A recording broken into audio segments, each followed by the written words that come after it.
खबरें जो आपको सीधे जोड़ती हैं हमसे, जिनका आपकी जिंदगी पर होता है सीधा असर।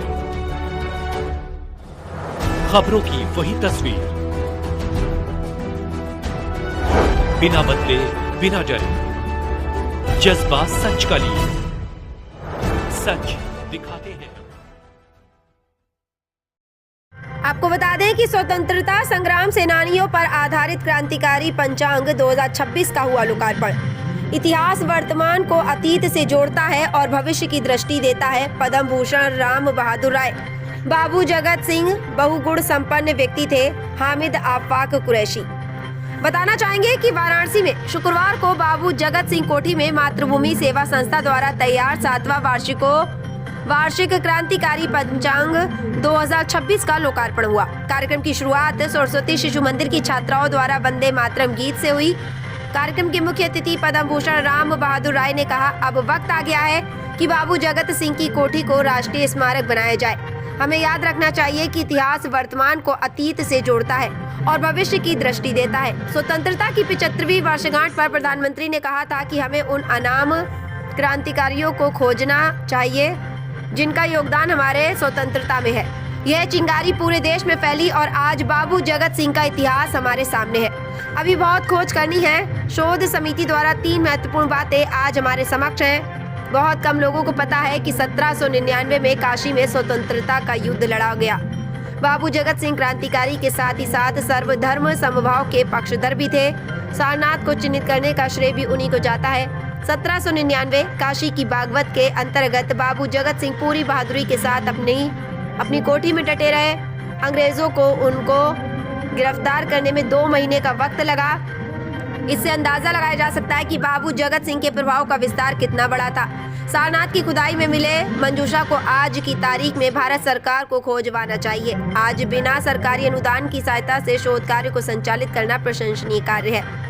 क्रांतिकारी पंचांग 2026 के लोकार्पण के पूर्व मातृभूमि सेवा संस्था के संस्थापक एवं राष्ट्रीय सचिव राकेश कुमार ने कहा कि अनाम क्रांतिकारियों के लिए हमें शोध और खोज की आवश्यकता है और ये शोध तभी पूर्ण होगा जब हम क्रांतिकारियों के घरों तक पहुंचे। बाबू जगत सिंह एक ऐसे ही उदाहरण है जहां प्रदीप नारायण सिंह ने अपने 6वीं पीढ़ी के इतिहास को खोजा और समाज के समक्ष रखा। इसमें और भी कड़ियां जुड़नी चाहिए। विशिष्ट अतिथि के रूप में रविंद्र जायसवाल राज्य मंत्री स्वतंत्र प्रभार ने इस आयोजन पर अपनी प्रसन्नता जाहिर की और योगदान का आश्वासन दिया। इतिहासकार और बाबू जगत सिंह पुस्तक के लेखक डॉक्टर हामिद आफाक कुरैशी ने शोध की बातों को विस्तार से बतलाया और आपने कहा कि बाबू जगत सिंह सर्वगुण संपन्न व्यक्तित्व थे। उनके व्यक्तित्व के अन्य पहलुओं पर शीघ्र हम पुस्तक लाने का प्रयास करेंगे। कार्यक्रम की अध्यक्षता करते हुए सारनाथ के भंते डॉक्टर के श्री सुमेध थेरो ने कहा कि अपनी मातृभूमि स्वर्ग से भी बड़ी है और बौद्ध ग्रंथों में काशी के अनेक राजाओं का जिक्र आता है। इतिहासकार शोध के संदर्भ में उन ग्रंथों का अध्ययन करते हैं। संस्था के न्यासी चंद्रकांत हर वर्ष मातृभूमि सेवा संस्था द्वारा प्रकाशित होने वाले क्रांतिकारी पंचांग की डिजाइनिंग के संस्था के राष्ट्रीय संयोजक संजय कुमता का योगदान रहा। अतिथियों का स्वागत प्रदीप नारायण सिंह एवं कार्यक्रम का संचालन डॉक्टर मेजर अरविंद कुमार सिंह ने किया। धन्यवाद ज्ञापन राजेंद्र कुमार दुबे ने किया।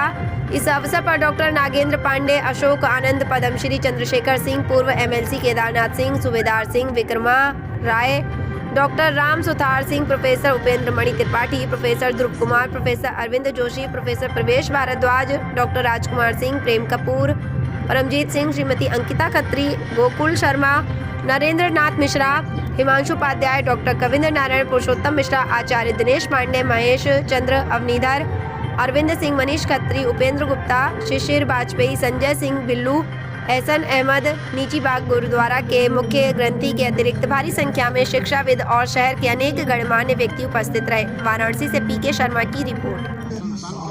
जगतगंज कोठी में आज कैलेंडर का लोकार्पण हुआ है, क्या कहना चाहिए? ये बहुत ही ऐतिहासिक पल है। काशी के वीर सपूत बाबू जगत सिंह को उसके मुख्य पृष्ठ पे 2 पृष्ठों पे स्थान दिया गया है।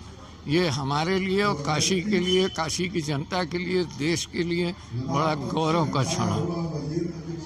ये जो कैलेंडर जो आज लोकार्पण हुआ है, उनके मुख्य अतिथि कौन थे? इसके मंचासीन हैं आदरणीय राकेश कुमार जी, जो कि इसके सचिव हैं, और ये बहुत अच्छा कार्य कर रहे हैं। इसके कार्य को जितनी भी तारीफ की जाए वो कम है। जब आप वो कैलेंडर देखेंगे तो आप स्वयं जान जाएंगे कि कितने लोग उसमें हैं। ये कैलेंडर किसके द्वारा चलाया जाता है? ये मातृभूमि संस्थान एक अलाभकारी संगठन है जो क्रांतिकारियों पे काम करती है। ये उसी के द्वारा ये 7वां साल है, ये राष्ट्रीय पंचांग 7वां साल है ये इसका। काशीवासियों और देशवासियों क्या कहेंगे कैलेंडर को लेकर के? मैं यही कहूँगा कि काशी का इतिहास बड़ा समृद्ध है, लेकिन ठीक ढंग से नहीं लिखा गया है। उसको जानने और रिसर्च करने की आवश्यकता है। कैलेंडर लोकार्पण में आई हुई है, क्या कहना चाहेंगे? पहले तो मैं कहना चाहूँगी कि बहुत ही गर्व की अनुभूति हो रही है। अपने आप को सौभाग्यशाली भी मानती हूँ कि ऐसे विशेष आयोजन में, जो कि एक ऐतिहासिक आयोजन और आज के दिन को बनारस के इतिहास में दर्ज भी किया जाएगा, जब पूरे जन सामान्य तक ये बात उल्लेखनीय रूप से जागृत की गई इस कैलेंडर के माध्यम से, इस कार्यक्रम के माध्यम से, कि जिस जगतगंज मोहल्ले को हम मात्र नाम के रूप में जानते थे लेकिन पहचान नहीं जानते थे कि उसके पीछे एक ऐसी महान शख्सियत जिन्होंने इतनी बड़ी क्रांतिकारी योजना को अंजाम दिया, और पहली योजना जो कि हमारे स्वतंत्रता आंदोलन की, जिसे हम कह सकते हैं, वो बनारस की धरती से, जगतगंज के मोहल्ले से बाबू जगत राम सिंह जी के उनके मार्गदर्शन में उन्होंने उसको लीड किया, उस पूरे आंदोलन को। तो आज मुझे यहाँ आकर के, यहाँ हो करके बहुत गर्व की अनुभूति हुई। आप अपना परिचय बता दें। मेरा नाम अंकिता खत्री नादान है। मैं एक कवित्री, लेखिका, गीतकार और मंच संचालक हूँ। यह देश से सच है कि गुलाम था, तो यह भी सच है कि अंग्रेज से लड़ने के लिए गली गली से क्रांतिकारी निकले। 365 दिन में है तो कम से कम हजारों हजार क्रांतिकारियों का जन्म भी हुआ है और शहीद भी हुए हैं। लेकिन इनको सजाने संवारने का, इनको कैलेंडर में पिरोने का काम जो माँ सेवा संस्थान ने, प्रदीप जी ने किया है, यह आभार है, धन्यवाद है, बधाई है। हमें क्रांतिकारियों का इतिहास तो पढ़ते हैं, लेकिन उनका डेट ऑफ बर्थ, उनके शहीद होने का डेट, यह नहीं पता लगता है। उनका फ़ोटो क्या है, चित्र क्या है, कलर क्या है, ये सब को इतिहासकार के जो प्रदीप भाई के पूरी टीम है, दादा है, इन सब लोगों ने मिल करके वो शानदार बनाया कैलेंडर। इस कैलेंडर के देखने के बाद प्रतिदिन जब आप डेट देखेंगे तो चार्ज होंगे अपने देश के प्रति, अपने क्रांतिकारियों के प्रति। और मेरा मानना है कि जो क्रांतिकारियों को चेहरा देखेगा, कैलेंडर देखेगा, उसमें देश के प्रति समर्पण बढ़ेगा।